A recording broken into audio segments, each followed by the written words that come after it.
many police investigators at the end of their careers, there is often an unresolved case that haunts them, that intrudes upon the days, years, and decades of the rest of their lives. For nearly half a century, police were unable to put a name to the remains of a woman found in the remote sandy barrens of Provincetown, the oldest unidentified murder victim in Massachusetts, the Lady of the Dunes. I came to the office 40 years ago, and this case was 8 years old then. So think about that. Then, on Halloween, an unexpected press conference at the FBI office in Chelsea. Today, over 48 years after her murder and discovery, we can finally say her name, Ruth Marie Terry.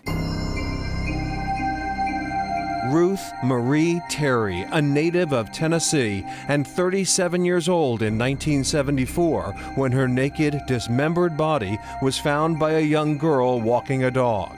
Now, at long last, this individual, known for decades only by the gruesome details of her murder, could reclaim an identity as a daughter, a sister, a wife, and a mother. We've been looking and wondering what happened to my Aunt Ruth since I was 8 years old, and I'm 56 now. Ruth's nephew, John Randall Terry of Whitwell, Tennessee, says his family never stopped looking for their missing relative. My sister's been going through this DNA stuff ever since it's been out, trying to find her, to no avail, obviously. John Terry remembers Ruth from when he was just a boy. She's just a fun lady, beautiful red hair. She loved her family. She wanted something better than what we have here, or she thought. My father, when she left in '74, he actually went to California looking for her. And her husband at the time said she sold everything she had and joined the cult. When Jonestown, and I remember this as a young man, I was about 10 probably, when Jonestown happened and they took the cameras in there, my father was just intently looking at the TV, seeing if his sister was laying there.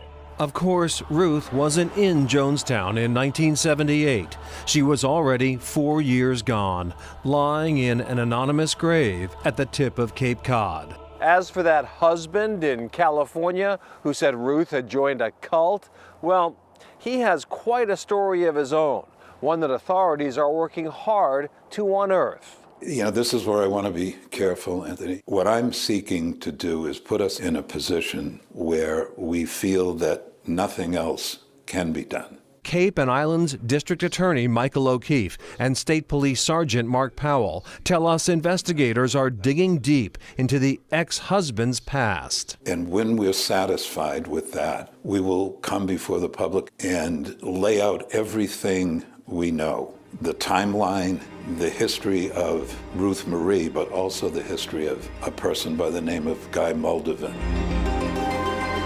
Guy Rockwell Moldovan, a man with a past that might keep a whole team of investigators busy for quite a while.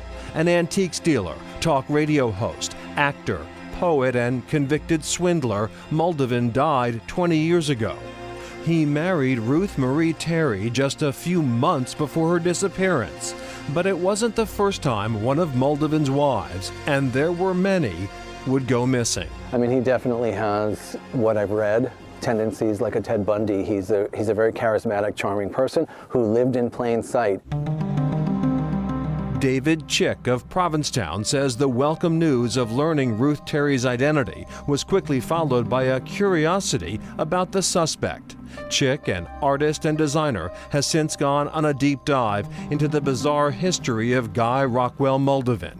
This citizen sleuth has learned Moldovan first gained notoriety in 1960, when human remains were found in the septic tank of the Seattle home he shared with his then wife and stepdaughter, both of whom, it so happens, had recently gone missing. It's playing out like a movie. It really is. I mean, some of the stuff is just so unbelievable.